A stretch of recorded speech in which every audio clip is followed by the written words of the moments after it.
10. Olá, meus irmãos e irmãs de Ideal Espírita, vocês que nos acompanham aqui na Web Rádio Cristo Consolador de São Paulo, muito obrigado mesmo pela sua companhia. A nossa página Estação da Luz Espírita não tem fins lucrativos. O objetivo é a divulgação da doutrina espírita, e é por isso que reunimos aqui esse acervo de matérias espíritas, os livros da codificação, obras suplementares, entrevistas, palestras e outros trabalhos. Tudo isso exibidos nos programas das Web Rádio Estação da Luz de Natal e Cristo Consolador de São Paulo, para atender suas necessidades de estudo, pesquisa e lazer. Tudo isso sem fim lucrativo, como já dissemos. Agora, nos acompanhe aqui nesse programa a seguir.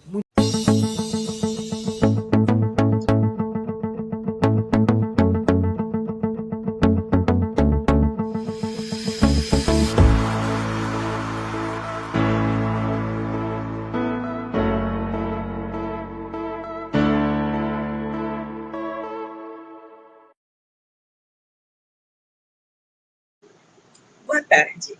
Sejam todos muito bem-vindos a mais um programa da Web Rádio Cristo Consolador, romances que iluminam, romances que, conforme a história vai se desenvolvendo, vai desenrolando, a gente vai aprendendo. Estamos caminhando para o final mesmo do livro O Jardim dos Girassóis. Está passando muito rápido, está muito gostoso de ler, de aprender. Mas, para a gente começar bem, vamos fazer a nossa prece. Gratidão a Deus, acima de tudo, pela misericórdia com que somos sempre acolhidos. Por todos os nossos recomeços e as oportunidades de recomeço. Gratidão ao Mestre por nos fortalecer nessa trajetória. Conhecendo as nossas fragilidades, nos ajuda na caminhada. Gratidão a Maria por nos acolher e nos sustentar sempre. Gratidão aos amigos espirituais, que nos envolvem, que nos socorrem, que nos instruem, que nos encaminham para o bem. Sejamos nós encarnados ou desencarnados, as mãos estão sempre estendidas para nós. Que todos nós possamos aprender um pouco mais na tarde de hoje. Graças a Deus. Pergunta número 1, como você está se sentindo hoje? Pergunta número 2, a água está por aí?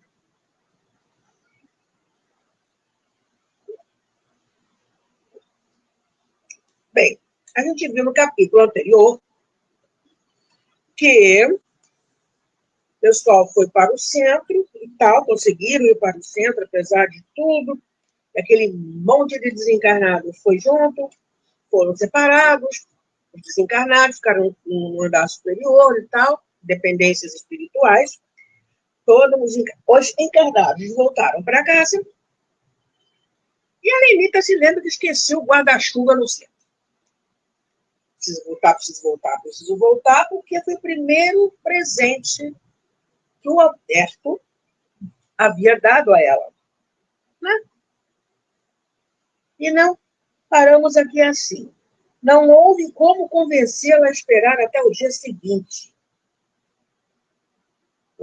Solícito, como sempre, João Vitor se dispôs, então, a levá-la de novo até a porta do centro. Dona Catarina ficou lá, o Paulo também. Quem sabe se ainda tem alguém que nos ajude a resolver o problema? Ele imaginou. Deixaram as crianças lanchando e saíram os dois correndo, apressados, como se fosse socorrer um doente. Só não imaginavam a situação delicada a que inconscientemente pareciam estar sendo levados. Vamos para o capítulo de hoje, capítulo 27.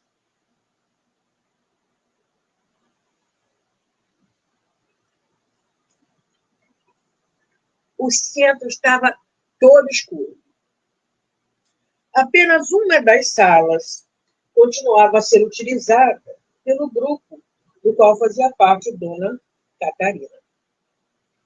Ainda assim, durante os trabalhos, mantinha-se iluminada apenas por uma lâmpada avermelhada.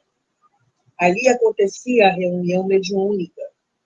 Orientados pelos trabalhadores espirituais da casa, os desencarnados, que continuavam situados no andar superior, invisível a olhos comuns, como se a reunião mediúnica fosse meramente uma continuação natural da reunião pública a que haviam acabado de assistir.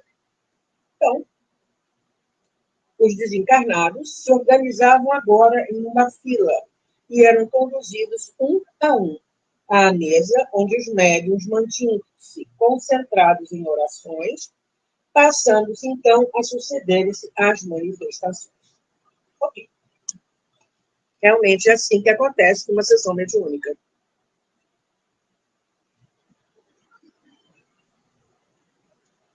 Lenite e João Vitor, enquanto isso, chegavam à entrada do centro e constatavam o inevitável. Está tudo fechado, observou João Vitor, depois de verificar o terceiro e último dos portões. Que coisa! Será que já foi todo mundo embora? Estranhou Lenita, encolhendo-se de frio. O tempo parecia ter mudado naqueles cerca de 50 minutos que passaram desde o momento em que haviam saído dali. Aliás, não só o tempo, mas toda a atmosfera em torno. A casa parecia alterada. Lenita teve essa sensação.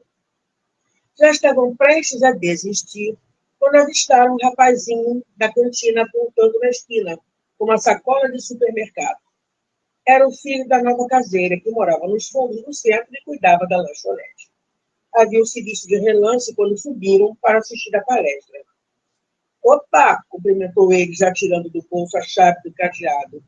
Esqueceram alguma coisa? Deduziu de imediato. Sim, Lenita exclamou no roncante. Será que você deixaria eu entrar aí só um minutinho para pegar o guarda-chuva que deixei embaixo da cadeira? Beleza. Rapaz, não parecia muito interessado em explicações. Só não demora muito. Eles não gostam que entre ninguém lá dentro em dia de reunião. Ele observou abrindo o portão. Lenita deu um passo para trás. Sentiu um arrepio. Ele não pode vir comigo? Pediu, puxando João Vitor pela mão. Subiram, fazendo o mínimo de ruído possível. Caminhavam em direção à luz do bruxuleante que avistavam na pequena janela lá em cima, imaginando que estivessem indo em direção ao salão. À medida que se aproximavam do segundo andar, porém, João Vitor percebeu que Lenita ia ficando cada vez mais gelada. O que houve? Ele perguntou no sussurro. De onde estavam, de repente ouviram uma voz de alguém exaltado. Parecia estar discutindo com outra pessoa. Ela fez um sinal com as duas mãos, pedindo que João Vitor não dissesse nada, curiosa em ouvir o que acontecia. A curiosidade matou o gato.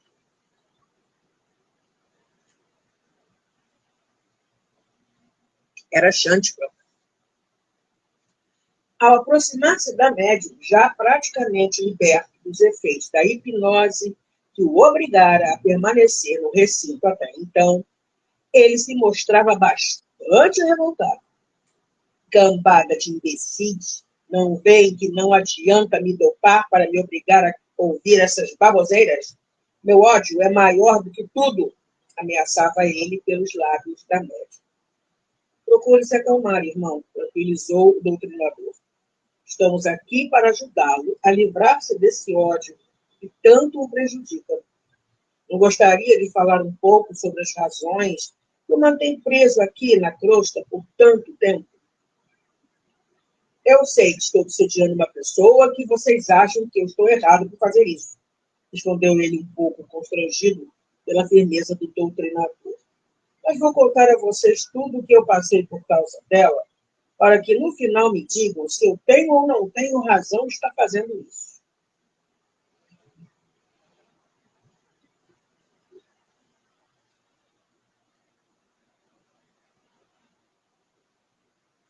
Do lado de fora da sala, Lenita arregalou os dois olhos e apertou fortemente as mãos de João Vitor.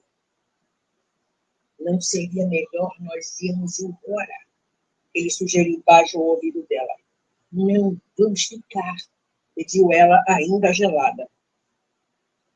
Aí volta para dentro da sessão mediúnica. É claro que você tem suas razões, irmão, incentivou o doutrinador, instruído por seus mentores espirituais. Estamos aqui para ouvi-lo, para ajudá-lo. Os benfeitores espirituais vão projetar agora, na tela que se encontra diante de você, e que não pode ser vista pelos encarnados, as imagens de tudo o que aconteceu no seu passado, para que você possa reavaliar cada detalhe e observar em que medida também foi responsável por seu trágico destino.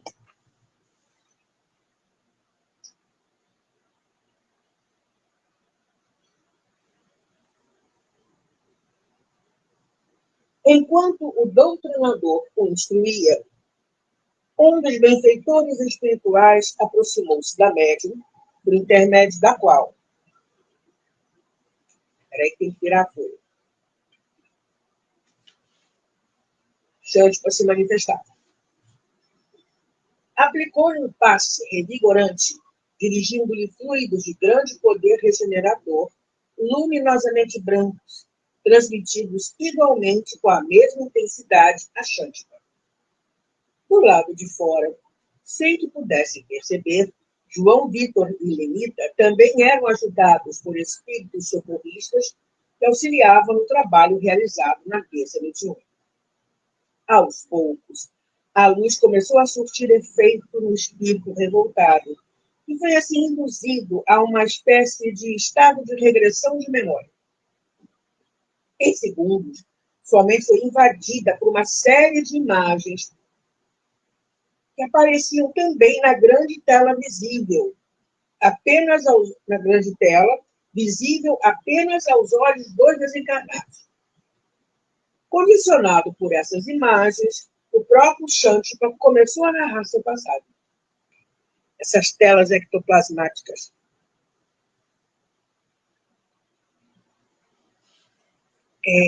todo um cuidado, soluço, desculpa. Todo um cuidado dentro da sessão mediúnica, o preparo dos médiuns é importante. Não vou comer carne, mas se você ficar entupido de comida, seja ela qual for, mesmo que não seja carne, você não vai estar adequado para a sessão. E por quê? Há essa doação de ectoplasma. Para que, num caso como esse, ser necessária a tela é formada e as imagens se projetam nela. Os encarnados não veem. Mas o desencarnado, na maioria das vezes, quando é necessário, é induzido a fazer uma regressão de memória, intuído sempre pelos benfeitores espirituais, para que ele volte no passado, volta até onde isso começou. Agora volta um pouco mais atrás. E aí começa a coisa a ficar complicada para o desencarnado. Olha o que o Shantippa está contando. Não sei dizer exatamente em que ano tudo aconteceu. Já faz muito tempo que eu morri e minha cabeça anda um pouco embaralhada com esses negócios de data. Tem alguém me vendo ou é da produção? Alô? Mas o fato é que eu era casado com uma moça e nós vivíamos numa cidadezinha do interior. Não tínhamos muito dinheiro, é verdade, mas eu era completamente apaixonado por ela. Só que essa moça tinha mania de grandeza. Para ela, o meu amor não valia nada. Ela queria ser rica, ter posição, e por isso vivia me humilhando. Mas eu nem ligava. Até que um dia ela sumiu. Fiquei doidinho atrás dela, revirei a cidade toda procurando. De tanto apertar o pessoal das fazendas que eu conhecia, acabei descobrindo que ela fora viver com o filho de um fazendeiro muito rico.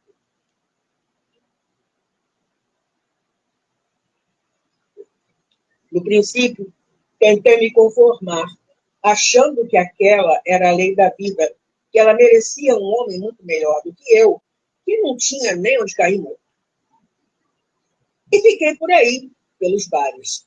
Até que, conversando aqui e ali, eu descobri que o cara era um safado, que tinha tomado do pai a parte dele na herança da família e saído pelo mundo gastando tudo, se envolvendo com tudo quanto é mulher que encontrava pelo caminho. Quer dizer, não era um cara decente, um cara melhor do que eu, como eu pensava no início.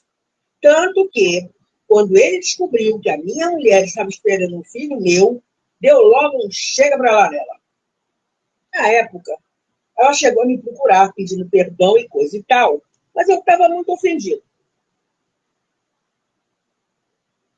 Não queria nem vê-la na minha frente. Pensava até que o filho era dele e que ela me procurou só porque precisava de alguém para ajudar a criar a criança. Mas depois que a menina nasceu, eu fiz as contas e cheguei à conclusão de que era minha mesma. No fundo, eu ainda era apaixonado pela minha mulher e acabei engolindo meu orgulho para ir atrás dela. Tinha virado mulher da vida, mas mesmo assim eu quis dar uma chance. Aí ela me tratou como um cachorro sarnento, me humilhou até não poder mais e ainda disse que tinha dado a minha filha para um casal rico criar. Eu fiquei doente de tanto desgosto. Passei a odiar aquela mulher como nunca tinha odiado ninguém na minha vida. Jurei que nunca mais ia perdoar pelo que ela me fez e saí catando a minha filha. Depois de muito andar, eu descobri que ela havia dado a menina para o irmão daquele aventureiro, para se vingar do desgraçado. Só que, no dia que eu cheguei lá, eu vi uma coisa que eu nunca mais vou esquecer. Eu estava escondido pelos matos da fazenda, tentando arranjar um jeito de ver a minha menina de longe, quando, de repente, eu vi um tal aventureiro enterrando 2 corpos. Ele tinha acabado de matar o pai e o irmão, só para ficar com o restante da fortuna e com a mulher do irmão. Depois eu fiquei sabendo que ele sempre tinha sido apaixonado pela mulher do irmão e que tinha saído pelo mundo só porque não tinha se aguentado de ciúmes no dia que nasceu o primeiro filho dos dois, que, por sinal, era este menino que agora é filho dela com ele.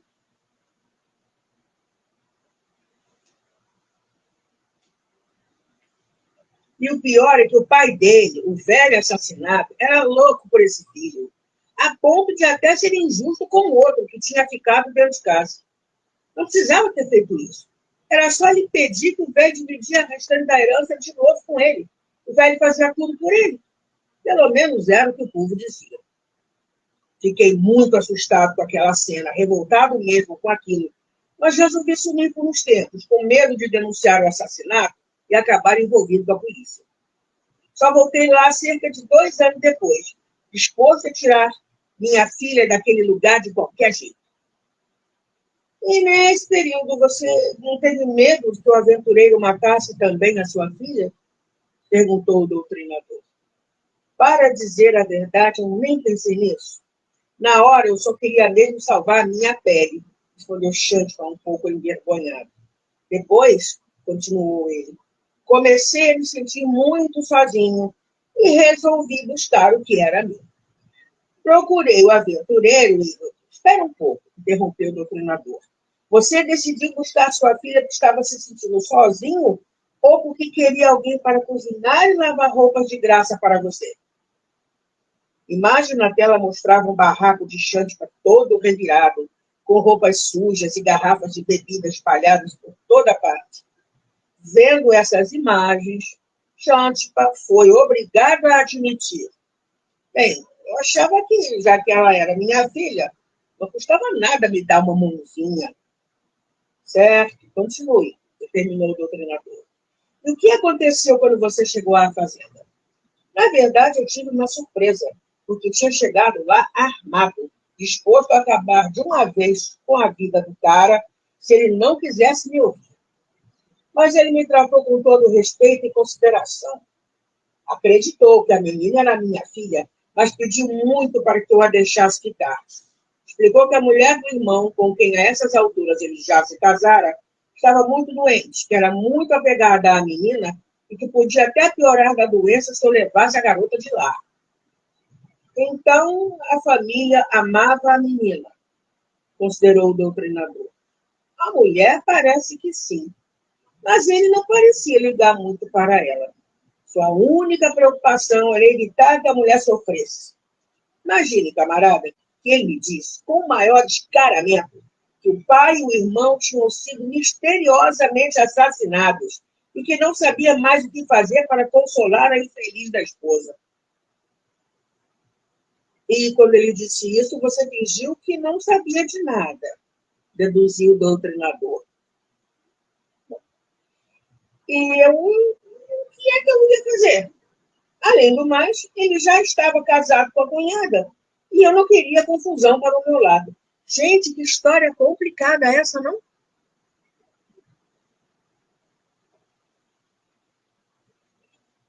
O uso do nosso livre-arbítrio, o que a gente faz com ele, de que forma ele é utilizado, né?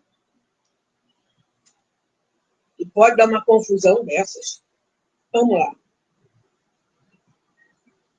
Então, o cara não quis falar nada, né? E ele não te deu nada por isso? Perguntou o doutrinador, enquanto a imagem na tela mostrava o fazendeiro dando muito dinheiro a Xântica. Ele foi legal, sim, concordou Xântica, tanto que eu até perdi um pouco da raiva que tinha dele depois daquele encontro. Deu para mim um bom dinheiro para ajeitar as minhas dívidas e disse que eu podia voltar à fazenda sempre que quisesse para ver a menina. E você nunca disse a ele o que tinha visto e saber do doutrinador. Não, isso nunca. Tinha medo de que ele ficasse com raiva e resolvesse me apagar também. E você voltou muitas vezes para ver a menina, insistiu o doutrinador. Xântica já ia dizer que sim, mas foi surpreendido, mais uma vez, pelas imagens na tela, que o mostravam voltando à fazenda só no momento em que o dinheiro que recebera do fazendeiro havia acabado. Na verdade, eu só voltei lá quando o dinheiro acabou, admitiu ele constrangido. Ia pedir um pouco mais. O fazendeiro me disse que sua mulher havia morrido, que agora eu até podia levar a menina se eu quisesse.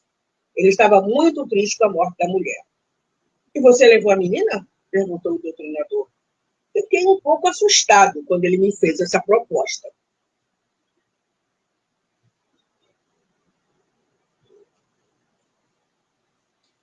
Não estava preparado para isso e pedi um tempo para pensar. Uma semana depois, quando cheguei à conclusão de que estava disposto a terminar de criar a garota, voltei lá e procurei pelo fazendeiro para conversar. Ele tinha saído, mas eu queria resolver tudo naquela hora mesmo. Daí encontrei a garota na varanda e resolvi contar toda a verdade para ela. Ela então começou a chorar, disse que eu mentira e que não queria me ver nunca mais. Eu fiquei muito bravo e até dei alguns tapas nela. Quantos anos sua filha tinha na época? Quis saber do treinador. Acho que uns 11, 12, mais ou menos. E você acha que ela poderia ter agido de outra forma? Pense bem. Ela nunca tinha visto você, tinha perdido aqueles que acreditava serem seus pais de verdade, já se acostumara a ser criada pelo tio. De repente, você aparece lá, bêbado e maltrapilho, dizendo aquele monte de coisas e ainda bate nela. Você acha, sinceramente, que depois disso tudo, ela poderia gostar de você? Se você fosse ela, teria coragem de pegar todas as suas coisas e ir embora com um homem naquele estado só porque ele dizia que era seu pai? Aí começa a cair a ficha do Xântica, né? Xântica abaixou a cabeça, pensativo. Começava a perceber que criara para si próprio uma história que não continha a pura verdade dos fatos. Lágrimas escorriam pelo rosto da médium. Vendo que conseguira sensibilizá-lo, o doutrinador prosseguiu. E depois disso, o que você fez? Passei a perseguir minha filha. Ela tomou horror de mim. Começou a me humilhar toda vez em que me via, respondeu ele chorando. E o tio dela? Não fez nada? Não quis se meter, e eu até fiquei grato a ele por isso também. Porém, ela ficou com raiva dele, fugiu da cidade. Depois, ninguém nunca mais soube dela. Coitada da minha filha, finalizou ele num soluço. E, no entanto, agora há pouco, você queria se vingar dela, ponderou o doutrinador. Não, protestou Xantipa. Dela eu até que tinha um pouco de pena, mas eu queria mesmo me vingar da mãe dela. E o que você fez? Continuou o doutrinador. Logo depois eu morri e fui para a casa dela. Lá eu conheci 3 espíritos. Eles estão comigo até hoje. Juntos nós infernizamos a cabeça dela até que ela ficasse doida. Ela ficou doida por causa de vocês? E quem eram aqueles 3 espíritos? Por que a odiavam tanto? Insistiu o doutrinador. Ela havia abortado os 3. É isso. Está aqui explicado por que a Carmona, os outros 2, né, pintavam e bordavam com a Selene, mãe da Juliana. Ela havia abortado os 3 na época em que virou mulher da vida. Mas depois ela voltou aqui para a Terra e foi ser mãe de novo da minha filha. Mas nem assim vocês a deixaram em paz, não é mesmo? Será que não foi suficiente fazê-la ficar louca naquela encarnação? Perguntou o doutrinador. Ela me magoou muito, protestou Xantipa. Além disso, por causa dela, o Darico, Titânia e Carmona não puderam nascer. Talvez, se vocês não tivessem prosseguido tanto tempo naquela vingança, pudessem também ter tido uma nova chance de voltar à Terra e esquecer as mágoas do passado, iniciando uma nova vida, avaliou o doutrinador. Porém, ela não se modificou, continua sendo interesseira e leviana, justificou Xantipa. E você também não foi interesseiro e leviano no caso da sua filha? Amigos, se vocês chegaram até mesmo a se casar naquela vida, foi porque alguma coisa vocês tinham em comum. Não julgue os outros para não ser julgado. Ui!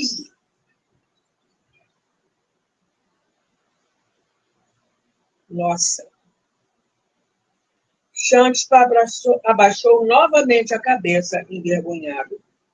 Em todo caso, prosseguiu o doutrinador, para que você não se sinta tão injustiçado, vamos voltar um pouco mais no tempo, ó, para tentar descobrir por que a sua mulher te prejudicou tanto naquela encarnação.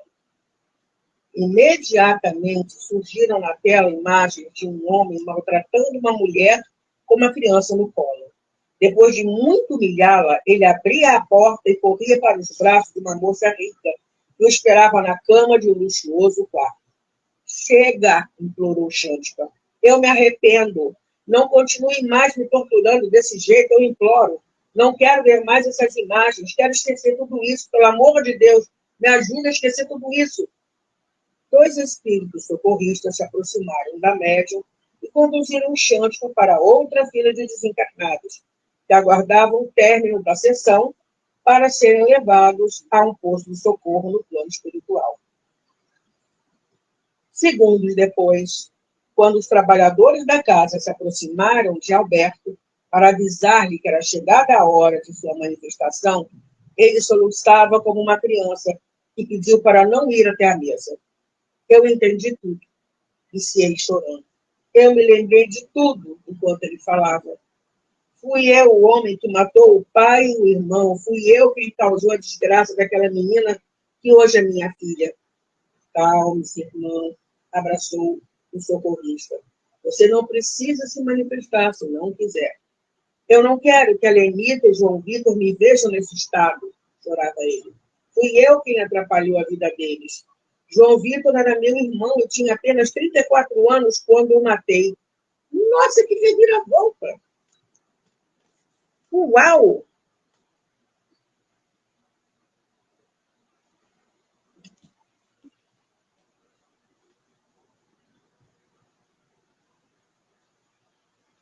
Por isso eu tive que morrer com 34 anos. Por isso ele agora terá de assumir tudo aquilo que era seu por direito, tudo que eu roubei dele no passado. Não pense mais nisso, aconselhou o socorrista. Você se arrependeu e é isso que importa. Deus, nosso Pai, em sua infinita bondade, perdoa a todos aqueles que se arrependem de seus erros. Além disso, em sua última encarnação, você acumulou muitos méritos. Eu não mereço perdão, insistia Alberto. Não mereço nem voltar para aquele hospital de onde eu saí. O doutor Fernandes nunca acreditou em mim nessa encarnação, porque ele já tinha sido meu pai e eu o matei. Caramba! Olha essa... Meu Deus do céu! Que trama, gente! Eu matei meu pai e meu irmão. O meu pai que me adorava e fazia tudo por mim. Repetia sem cessar. Gente, que trama! A gente não sabe, né, o que nos liga uns aos outros numa encarnação. A gente não conhece os nossos laços. A gente não sabe por quê, não entende por quê. A gente sente animosidade por alguém ou alguém é nosso inimigo, assim, de graça, só de olhar para a nossa cara, não fica com a tua cara. O pessoal fala popularmente, como assim? Meu santo não foi com a cara dele? Não, o santo foi com a cara de todo mundo. É você que não gosta daquela pessoa. Você que não gostou daquela pessoa por algum motivo. Ou ela é uma pessoa negativa e você se sentir mal perto dela, ou vocês estão muito próximos e de repente começa um a rosnar para o outro. Por quê?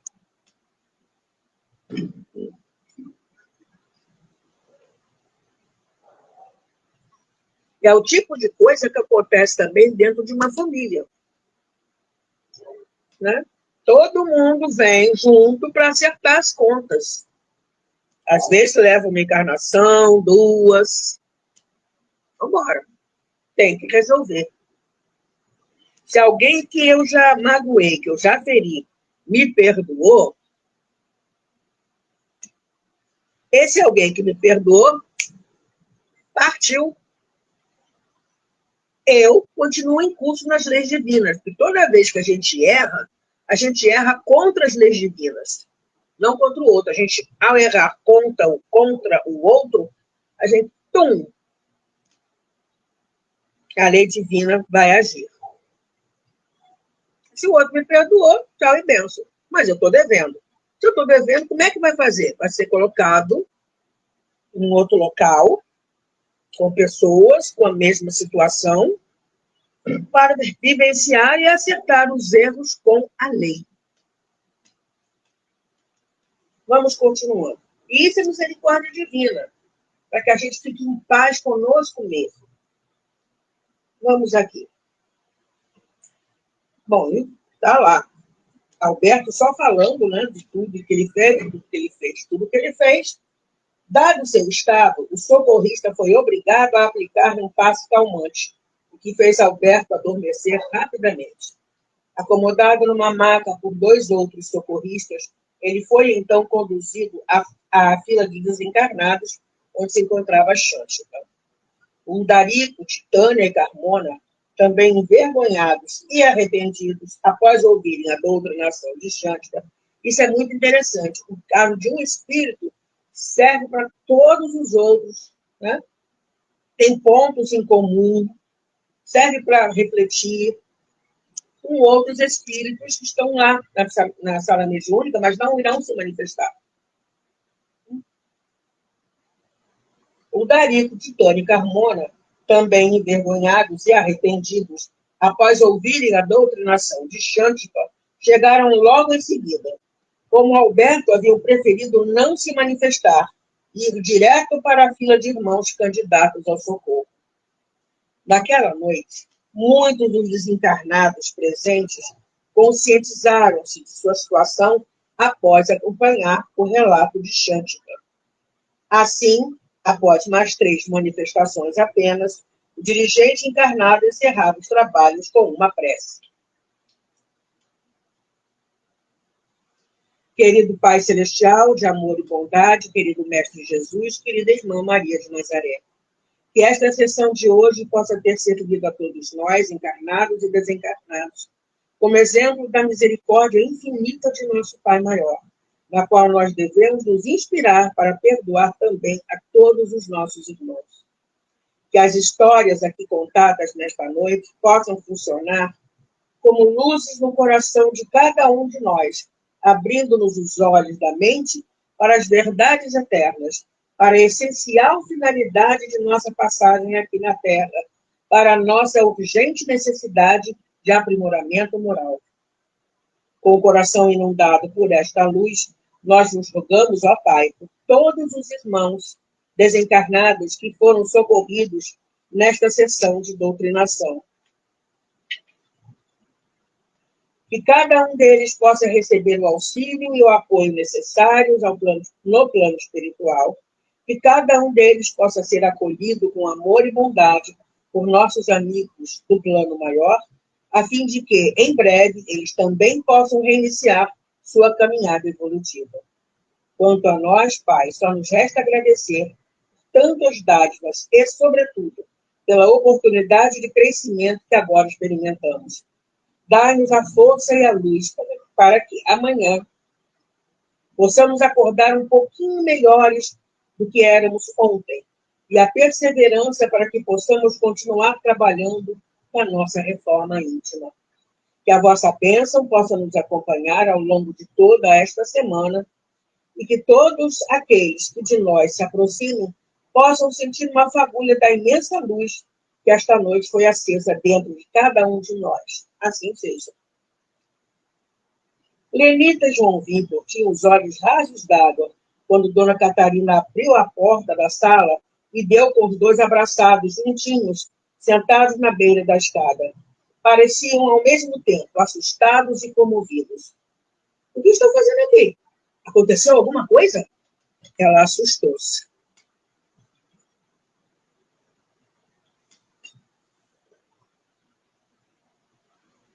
Com vergonha, diante do olhar do grupo de médiuns preocupados, Lenita e João Vitor tentaram explicar o que acontecera, porém Lenita acabou caindo numa crise de choro.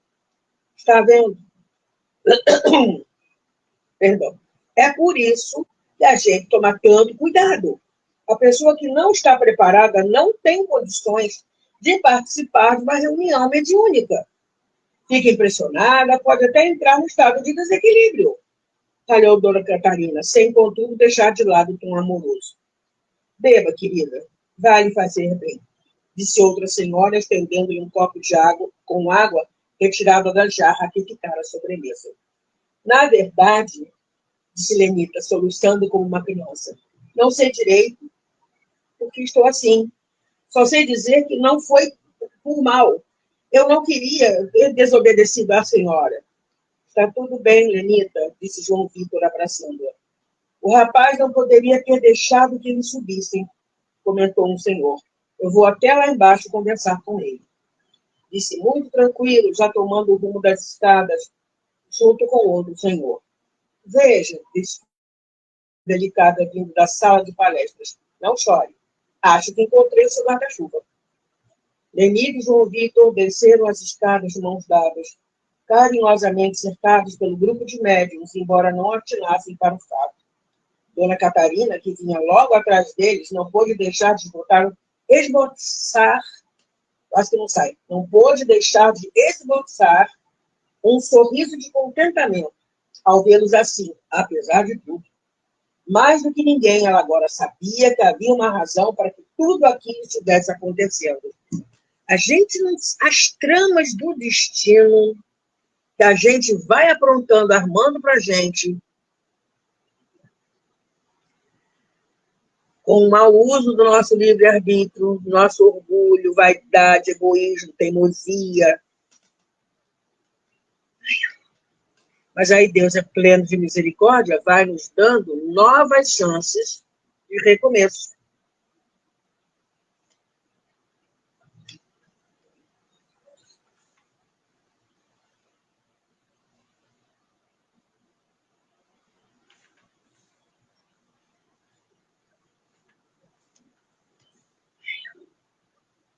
Que horas tem? Ainda dá um pouquinho de tempo. Vamos lá. Começar o capítulo 28. Só depois de deixar Dona Catarina em casa, de retirar cuidadosamente Juliana e Felipe do sofá, onde dormiam emaranhados, de ajudá-los a se acomodarem cada qual em sua cama, Lenita e João Vitor finalmente puderam conversar sobre tudo o que havia acontecido naquela noite. Embora tivessem apenas uma vaga e pálida intuição de sua participação em toda a trama narrada por Xantipa, ambos ainda se sentiam fortemente impressionados pelo seu relato. Sabe, João, confidenciou Lenita, à medida que ele falava, eu tinha a sensação de que também tinha vivido, de alguma maneira, a toda aquela história. Você foi a mulher que, né? Os irmãos, um apaixonado por ela, vai para o mundo, pega a mulher do outro, que é, né, do Xantipa, fica com a filha dele, mata o pai, mata o irmão, para ficar com ela. E aí eles voltam reencarnados. Alberto, de novo, casado com ela, mas morrendo cedo, né? Não é lei de italiano, mas um compromisso assumido no plano espiritual de desencarnar na mesma idade que ele havia morto o próprio irmão. O pai dele é o patrão dele. Olha só, patrão, hein? A gente não sabe quem são as pessoas, ou quem foram as pessoas que estão à nossa volta. Então, o patrão foi o pai dele, que agora inverteu o pai. Como o patrão dele não gostava do Alberto de jeito nenhum. Alberto e João Vitor, os dois irmãos da vida passada, vieram juntos e também unha e carne. Aí ele casa de novo com a mesma mulher que ele, né, tinha feito de tudo para ficar com ela, inclusive assassinado. A Juliana foi a filha do Xantipa. E a Selene, a mãe da Juliana, lá nas vidas passadas. Mas como eles deviam ela muito, o Xantipa, que tinha sido marido dela, continuava obsidiando, porque ele já havia levado a loucura em encarnação passada. Então, essa é a segunda encarnação que ele estava em cima dela.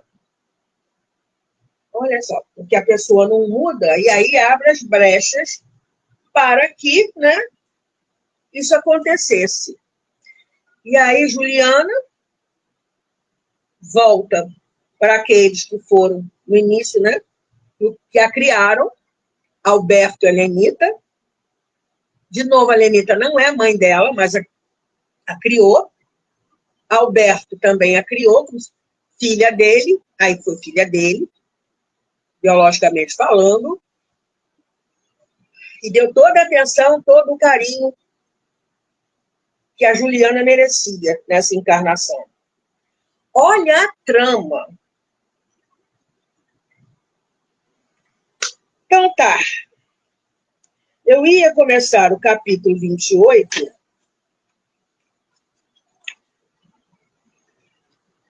mas eu vou deixar para a semana que vem. Que a gente fique com esses ensinamentos todos da tarde de hoje. O nosso livre-arbítrio, né? A trama das reencarnações em que nós estamos inseridos, como é importante saber tratar bem o nosso próximo,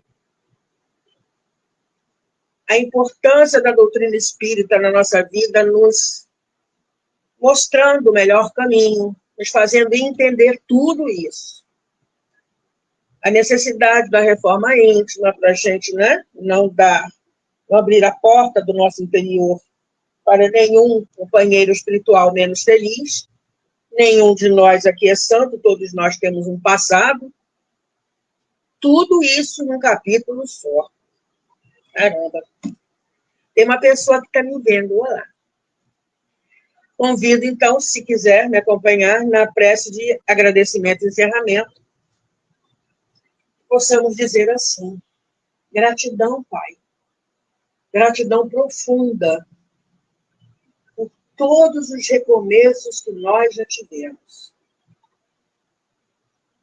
E assim nós vamos solidificando a nossa fé, conquistando a própria felicidade, por estar em dia com as suas leis, com a nossa consciência tranquila. Vamos criando o teu reino dentro de nós. Aquele reino a que Jesus, nosso mestre, se referiu. Gratidão, mestre, por todos os seus ensinamentos daquela época e hoje em dia de volta através da doutrina espírita, aprofundando ainda mais aquilo que nós precisamos fazer. Precisamos saber. Gratidão a Maria por nos acolher sempre. Gratidão aos benfeitores espirituais que repetem as mesmas coisas com imensa paciência. Gratidão pela essa paciência, por essa repetição, para que isso vá sendo introjetado nas nossas mentes e como espíritos imortais que somos, possamos modificar a nossa trajetória, nos voltando para um caminho melhor. Sejamos nós encarnados ou desencarnados. Gratidão profunda. Que todos nós possamos ter apreendido alguma coisa para as nossas reflexões no capítulo de hoje. Graças a Deus, muita paz. Acabou meu tempo. Até sábado que vem com mais um capítulo desse livro. Gratidão por ter estado aqui comigo. Fique bem. Tchau.